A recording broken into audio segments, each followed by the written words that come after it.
This doesn't mean I want you guys going off on your own. You're not little kids, but we're here to be together, and there's time to see more than one place. We'll take turns.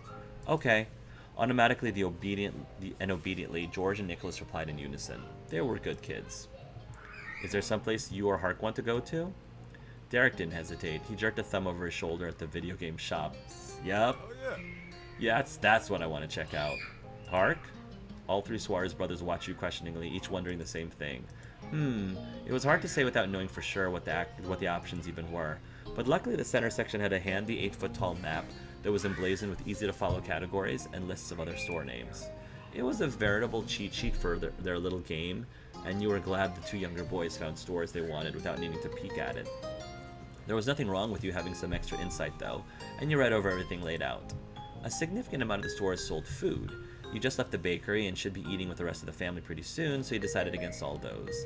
Which is one of the places I would look up first, is because, again, I'm a foodie. You also realized something was missing. There had been a music store before, and now the spot was filled by a perfume and candle store. Beyond that, there were tons of chain stores with very standard types of products. Would you mind the makeup store? Not for me.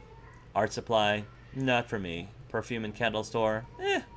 Clothing store while we're here? Maybe. Accessory store? Camping outdoor supply? Those three were good with me. You shook your head, not finding any store worth mentioning. Makeups. I want to go to the video game store.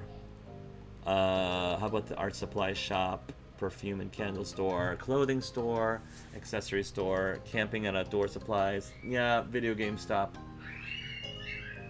Those three are good with me. Cool. Derek nodded his head formally, but paired it with a cheery grin. Come on. We got a plan. The group checked out the game store, the bookstore, the skater shop. I want to go to the game store. So, sorry, I'm with Derek. My order of going to stores would be game store, bookstore, and skater shop. Derek confidently strode into the local game shop with his younger brothers flanking his sides. The set of three glanced around eagerly, then split off in different directions around the single room. He followed Derek towards the front right wall while George and Nicholas went to the back corners. He bounced up and down on the pads of feet like a kid in a candy store. We should totally get something. Sure, what console do you have? None. Not right now, at least. Ooh, let's get your dad an Oculus Rift for his Father's Day present. Or a PS5. Or a Nintendo Switch for his Father's Day present. A conspiratorial gleam shone in his shifting green eyes. While watching his back, Derek inclined his face closer to you, put a hand to the side of his face, and shared his real plan with you. I'm gonna convince Nico to let us borrow his Switch. I know he had got one last year just for himself, but what I don't know is all the games he owns. Awesome. That's no longer a problem now. We can pick out whatever we want here, something that we could play together. Oh, we'll need an extra controller too. He chattered along with poorly restrained excitement, smiling sweetly at you as he did. Derek could have gotten a digital download of a game instead, but there was no need to spoil the fun of picking it out in a real store. Derek, let's race. We could find we did play that Mario Kart-like game back in the day, so that would be pretty fitting. But we could find a party game that's also fun too, like Mario Party. I love that. Well, let's see what fighting games they have. There's always the obvious, a sports game. It's obvious for Derek. I'm not into sports games that much. I'll play them, but they're not like my go-to. I'm sure they have a shooter we could play. That's like my least favorite. I'm not, especially first person. Like first FPSs, not a big fan. I will play games like Borderlands just because there is like a story to it and it's actually a really fun universe with fun characters. But for the most part, no. Shooters are a no for me. Multiplayer sim game? I wonder if there's a multiplayer sim game here. Ooh. I would love something like that. A platform would be nice for that. We could get a puzzle game. Sounds good. You can pick out the game. I don't mind anything. No. I wonder if there's a multiplayer sim game here. There might be. The two of you worked as a team to scour through the library of Switch games for the right genre with multiplayer capability. A few contenders appeared and you had a mini-group huddle to come to a final decision. Derek held the case high like the prize it was and marched towards the register. You plucked a refurbished controller off the wall and followed after him. Derek clapped the case against the counter with as much gumption as someone playing a winning hand in cards. He chuckled at his own dramatics when you had to awkwardly slide the controller he'd forgotten alongside the game. Thanks, Hark. That's why you and I are a perfect match. No problem, our multiplayer excursion would have been pretty short without it. Nicholas couldn't go too long without checking in on his big brother's activity. He spotted the two of you at the register. Seeing it was a game for the Switch, he nodded happily. The teen was blissfully unaware of Derek's true intentions with buying for that console. Derek played it cool and paid for the game and controller. He didn't even look at his little brother until the deal was done and he'd secured the bag. Then Derek flipped around confidently. Nice work. Mission accomplished. Let's hit the next stop. Everyone went to the bookstore.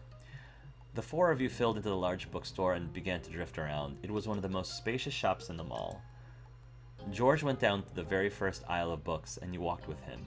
He was focused enough that he had to be searching for something, but there was no way to tell what was on his mind. See, I think many of you notice. Some of you might notice that I purposely did Nicholas's thing last, and it's not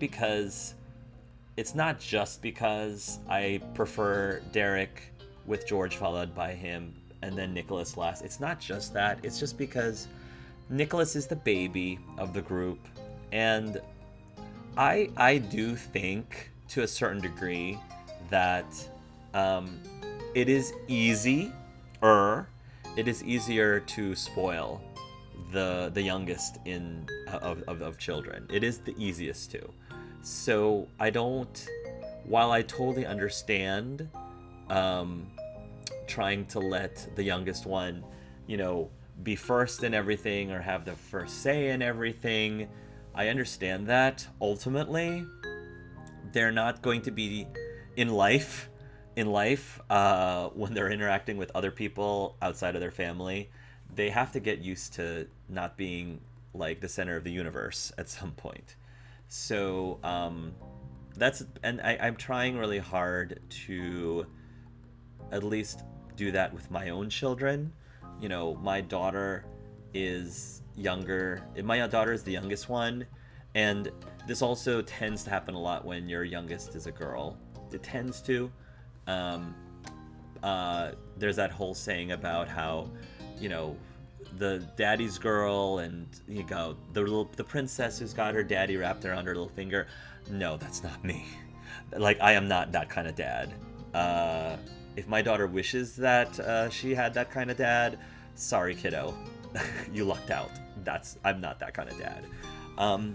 I want to try to not always, I want to make sure that both my kids are respectful of each other, and not just I don't want her to rely on the fact that she's the baby in the family. Like, she can't do that, because that's not realistic ultimately. Right now she's just a baby, so obviously you kind of have to pay more attention to her, of course, and attend to her more, because she can't do a lot of things on her own. She's not independent, so 100%.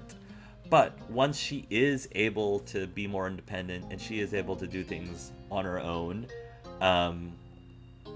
she's gonna have to, to some degree, learn that she's not always gonna have her way all the time by default. She's not always gonna get to go first by default all the time, because that's not what real life is gonna be like. Life is not gonna be fair, or skewed towards her direction. So with Nicholas, I just want to reinforce that Derek quite often puts himself last in so many things. So as far as I'm concerned, I'm putting him first, because he puts himself last all the time. And at least George, while he is, he does still tend to get second in everything, at least he's able to go before Nicholas, because I don't want Nicholas Nicholas should not be used to getting his way above his brothers all the time. He should not. I'm not saying that he does, but maybe subconsciously he sort of expects it. And I'm not going to play into that. So, that's just me. George went on down the very first aisle of books as you walked with him. He was focused enough that he had to be searching for something, but there was no way to tell what was on his mind. What are you in the mood for? How have you been doing? Are things going well in school? What's your major? I don't think you've mentioned it. So, you started seeing anyone since starting college? You quietly browse alongside. I am curious about this. I am curious about George's love life. Not that it's necessarily my business, but I'd like to believe that we're close enough where this is something that is perfectly appropriate, a perfectly appropriate question. How have you been doing? That's too broad. I don't want to ask how you've been doing, because that's more like, how are you? Oh, I'm fine. No, I'm gonna ask him something specific. Let me get down to the juicy details. Have you started seeing anyone since starting college? George's relaxed disposition dissolved in a flash of color on his face. He stared through the books in front of him, unable to think clearly enough for the words printed on their spines to seep into his brain.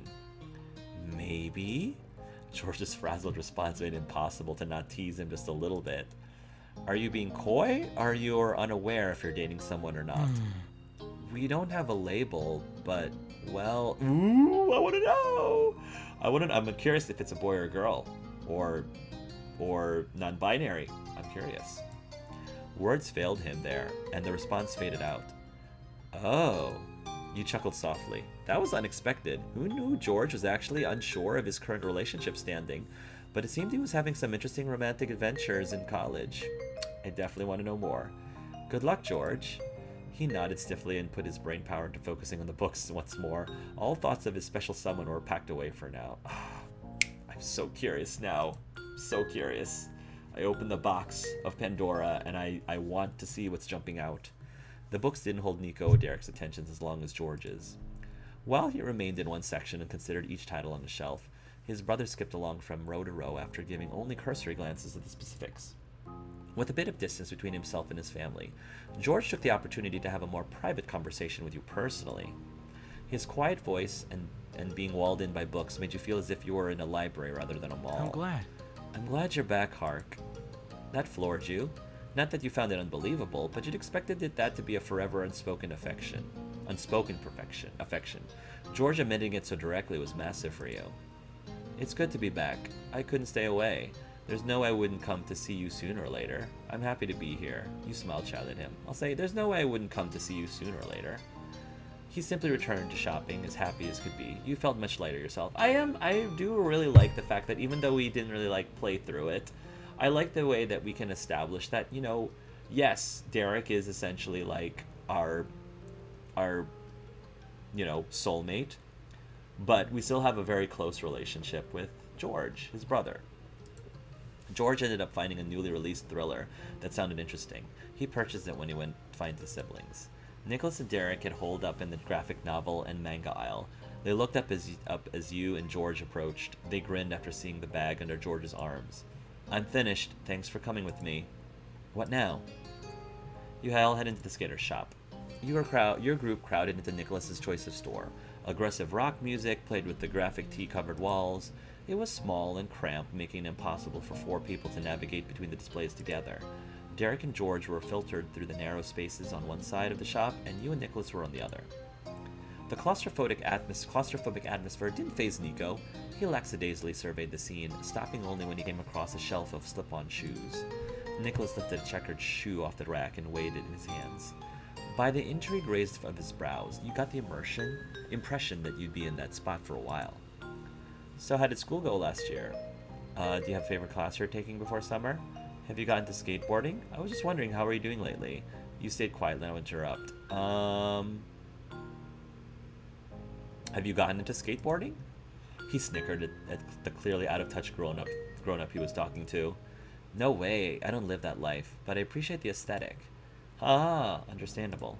You laughingly hiccuped at this small response. That sounded like Nico. Nicholas let out a long, contented breath. He was fully at ease with the world. It is wild that you're literally just there and talking to me. He was so much like Derek, even when he wasn't intending to be. Well, it's true, I'm really here. I still struggle to believe you're this big. Honestly, it feels weird talking normally instead of like a child. I hope that's unbelievable in a good way. You chuckled. I mean, this is honestly what I would say. It feels weird talking to you normally instead of like a child. A smirk grew wider on his face as he put the first shoe down and picked up another, though he ultimately returned that one to the display again as well. Nicholas gestured with his hand for you to come as he turned away more. He walked to the center of the tiny space. From there, it was easy for his older brothers to spot him. Derek and George waded through the merchandise, pressing in from all sides, almost knocking a few things over on the way. It was a rough place to be for a couple of large adult men. But they didn't have to worry about that for long. I'm done with this, he announced with a shrug. Nico hadn't gotten anything. He only wanted to satisfy his curiosity. Okay, we have had some good stops, but it's getting late. We gotta go home now. Nicholas genially accepted the end of the trip. Fine, thanks for bringing us to this old place. A warmth came to his voice as he concluded his statement. I thought this was a really cool way to bond with the brothers. I like this a lot. It's cool that we got to hang out together. Nicholas and I thought the same thing. The sweetness brought a huge grin on Derek's face. He placed a hand on Nicholas's head as he'd done for many years. I'm glad we did this too. Nicholas beamed at those words. The only thing better than having fun with his family was knowing that his family was having fun with him as well. In high spirits, he slipped out from under Derek's hold and threw an arm over George's shoulder. The middle brother linked his own hand around Nico. The affection between all three had only grown stronger as the years had gone by, which is not common. I think this bond that the three brothers have with each other is relatively rare. Everyone ambled towards the exit, feeling fulfilled. As you approached the door, George began to speak. Did anyone else notice Derek and Hark won the bet? About half the stories he mentioned were real and there. Yeah, that's right. Nicholas stuck out a peace sign and cheered victoriously, despite having not won himself. Something even better had happened. Obviously, if Derek wasn't right about all of the stories he talked about, then he'd be right about how many stories he'd be right about. Derek shook his head with a laugh at the exaggerated description from his biggest fan. Thanks for believing in me. Always, bro. Derek's right all the time. Yes, we're the best. Hey, it wasn't just him. I guess that too, you joke. You happily watched the brothers. I said, Derek's right all the time. Yes, we're the best. I'm gonna say Derek's right all the time. That's why I copied his answers. Nice call. Come on, I'm not that good. Sounding humble was a struggle with how giddy all the praise made him. All the loose threads had been tied up and you left the small behind. You got back into the shotgun seat and strapped in for the drive back to the Suarez home. When everyone was set, you were on your way. It was a peaceful ride, mostly quiet. After the long excursion out, a rest was in order. But it only lasted for the first leg of the trip. Eventually, the soothing rumble of the car was harmonized with the gentle sounds of Nicholas humming joyfully to himself. And only a second later, that was followed by a heart-wrenching gasp. The eldest brother instantly stiffened in his seat. What's up? What's up, Nicholas? No. My eclair! It's disgusting! The eclair? He ran that piece of information through his mind. The facts of the situation clicked into place. It melted. Nicholas whined at the tragedy of it all. Derek was right again, and he let out a nervous chuckle. I'm sure it still tastes just as delicious. Never would have guessed that. What do you think would happen? It's a cream-filled dessert that's been sitting for hours in a locked car during summer. I didn't think anything, it just happened. That's a bummer. I figured you were going to eat it on the way to the mall. That's what I figured. I forgot about it. Oh, I'm sorry, Nicholas. I'm so sorry. There were plenty of questions and comments coming from both his brothers, but there was little Nicholas could say in defense. You twisted in your seat to check on the youngest. The sight was pitiful. He was slouched in his seat, gazing down into his box, full of regrets. I'm sorry. The suffering couldn't be ignored. George was compelled to offer a solution to protect Nico from the consequences of his actions. You can have mine. I'm still fine. It's a little soft, but warm muffins are good. Nicholas tucked his knees up and gripped the box more tightly. A new dessert sadly couldn't undo what had been done. I don't want that. I ruined mine. It's inedible. The solemnness brewing in the back seat was cracked by a bold declaration from the very front. I doubt that. Pass it over. That snapped Nicholas to attention. He was boggled by his brother. It wasn't hard to imagine why. Derek didn't enjoy treats on a normal day, and that one in particular was in a sorry state. But it was even easier to guess the reason all of that didn't matter.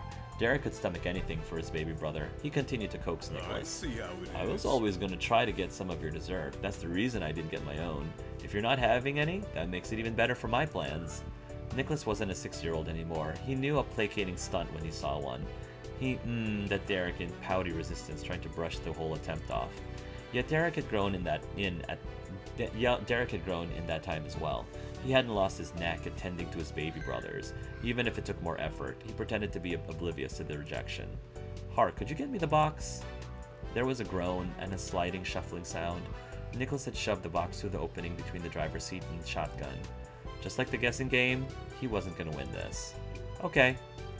You took the Zake box from Nicholas and brought it up to the front. The lid was already open, and you got a peek at the Eclair puddle. It was only about half as tall as it had been originally. The structure of the filled treat had collapsed in on itself. The paper doily underneath was entirely coated in liquefied chocolate frosting and pastry cream. You held Eclair out towards Derek. You lifted the box towards Derek. Held Eclair out towards Derek. Your fingers sunk into the sides of the overhead pastry with no resistance. They were immediately covered in sticky ooze bleeding out from the inside. There was no way to do what you'd want to do without getting messy, but it was the path you'd chosen. You made your best attempt to avoid having the car suffer the same fate as your hands, and you inched Eclair towards Derek's head. Whoa! Whoa! The unexpected confection floating in Derek's peripheral caught him entirely off guard. He gripped the wheel harder while enthralled whispers could be heard from the two audience members. You were sure you might have had something to say about your stunt, but he kept himself composed and casual. He was driving and his little brothers were watching. I mean, honestly, I wouldn't have been this messy. I thought I was going to be romantic by feeding him, but no. This is what I actually would have done in this circumstance. I would have wanted to do this. But yeah, as somebody who, again, doesn't like people eating in his car, like, seeing it as a puddle, I wouldn't just lift it out of the box. I would at least lift the box towards Derek as a plate. So this is what I would have actually done. You inched the Eclair box towards Derek's head. He caught sight of it in his peripherals. Thanks, Hark. Reaching inside with one hand, Derek pinched the treat between his fingers. It was threatening to completely fall apart in his hand, but he still went for it and pulled it up into the air. His eyes stayed on the road, and he turned his head ever so slightly to reach the treat. He didn't waste any time taking as large a bite as he could manage. He barely seemed to chew it before he swallowed. It isn't bad. Not too sweet. I'm honestly impressed. Xavier is a good baker. He plopped the sloppy pile right down into the box you continued to hold up for him. It landed on the doily with a squelch. You brought the box to your lap as Derek rooted around the cavity of the console to grab a napkin. A single paper napkin could only do so much against the ooze in his hands. He had to give up and put his sticky hand back on the wheel, just another price he was willing to pay to cheer up Nico. You gave the box back to Nicholas. You asked to try it. Derek made it seem tempting. You asked to eat some for Nico's sake. You took a bite on your own. Derek made it seem tempting. You did your part for Nico and ate a part of it yourself. You asked to try it. What? You too? Nico scrunched his face, instinctively bristling. You nodded honestly and with no hidden motives. His eyes drifted, heading towards the roll, but he stopped partway to instead close them and smile ruefully. Yeah, you can. Thanks. Your fingers sunk into the sides of the overheated pastry with no resistance. They were immediately covered in sticky ooze, bleeding out from the inside. I honestly would have just used the napkin or the doily. I wouldn't have just used my fingers. I would have just used the napkin, so I wouldn't have to, like, have sticky fingers like that. There was no way to do what you wanted to do without getting messy. Napkin. Napkin. Doily. Napkin. It was the path you chosen. You made your best attempt to avoid having the car suffer the same fate as your hands as you inched the Eclair towards your mouth. You managed to get a satisfying squishy chomp. The texture was miles away from what an Eclair should be, but it still had very good flavor. Derek wasn't kidding when he praised Xavier's skills.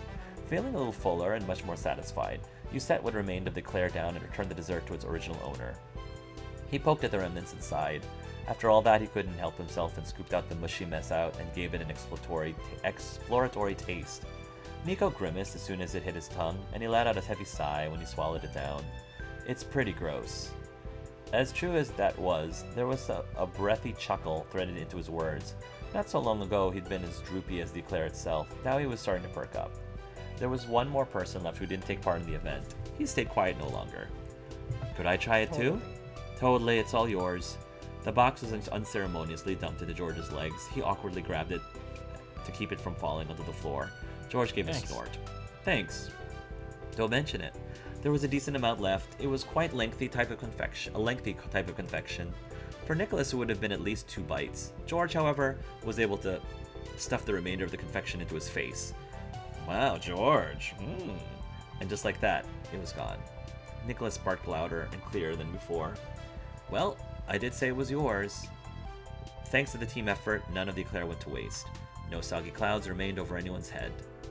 You remember to eat your own treat too. You decided not to eat your treat after that. No one. Now who wants some of my raspberry lemon cake? Does anyone want to try my raspberry lemon cake? Now who wants some raspberry lemon cake? It's just as melted as the eclair, so makes for a fitting follow-up. I mean, honestly, I would have eaten it. I would probably not have left my cake in the car, honestly, not in the summer. I would have known to not leave it. I mean, I was more trying to like offer it. I would have offered it. Here's the thing. I would have offered my cake before we got to the mall. Not after, because I wouldn't have left it in the car. You remember to eat your own treat too. Unsurprisingly, your raspberry lemon cake was annihilated by the heat as Nico's Claire. It was so unsurprising. Your lemon cake was as annihilated by the heat as Nico's Eclair. It was still worth it. Oh, they assumed that I didn't eat it beforehand. Okay, fine. Now who wants some? So I'm just gonna share it then. Who wants some of my raspberry lemon cake? It's just as melted as the eclair, so it makes for a fitting follow-up. No. The whole trip home came with good moods all around. As soon as you reach your destination, Nicholas and George jumped out of the car right away. Derek took a second to gather up the gift he'd gotten for his father and the card for Mr. Holden. You made sure you got your own stuff too before following after the boys. I hope we cleaned up the car. I hope we ended up cleaning up his car wheel, his driving wheel and whatever. Nicholas set you right in with his house key. As he swung the door open, he announced the group's arrival with a grand cheer. We're back! Nicholas is back! Welcome home! His mother and father returned the call with a familiar greeting of their own. They had been taking it easy on the couch with the TV, but it was promptly shut off with a click of the remote. Their children were entertainment enough. You, Derek, and George stood around in front of the living room. Suarez, child number 3, skipped ahead, going all the way around the back of the couch. Nicholas draped himself over his dad's shoulders and snuggled up to him from behind. Happy Father's Day! Mr. Suarez reached up to clasp Nico's arms warmly. Wonderful. Thank you, my wonderful son. The well wishes were echoed by the older two brothers in unison. Happy Father's Day, Dad. Thank you as well. Happy Father's Day, Mr. Suarez. Happy Daddy's Day. Happy Father's Day. A happy day to my favorite dad around. You waved sweetly. A happy day to my favorite dad around. I felt totally natural to join in on the merrymaking yourself. The content smile on Mr. Suarez's face confirmed that. Thank you very much. The man of the hour struggled to get off the cushion with a heavy cape still hanging over him. But, lifting Nicholas along with him, Mr. Suarez managed to get to his feet. In order to keep clinging to his parent, Nicholas had to stretch his chest over the seats of the couch and lean over on his tiptoes. That was all well and good with Mr. Suarez. He opened his arms wide to invite even more hangers to join in. The incredibly inconvenient positioning was no hold-up for his children. Derek and George shuffled in between the coffee table and their dad, carefully arranging themselves around each other and Nico. The group came together like pieces of a puzzle, only being able to attach in specific, perfectly aligned slots. You joined in on the group hug. You waited to hug him after his family was done. You smiled at the sweet scene. I'm gonna join in. You had to make some mental calculations on the angles and trajectory before attempting a move. It's like Tetris. Tetris my way in.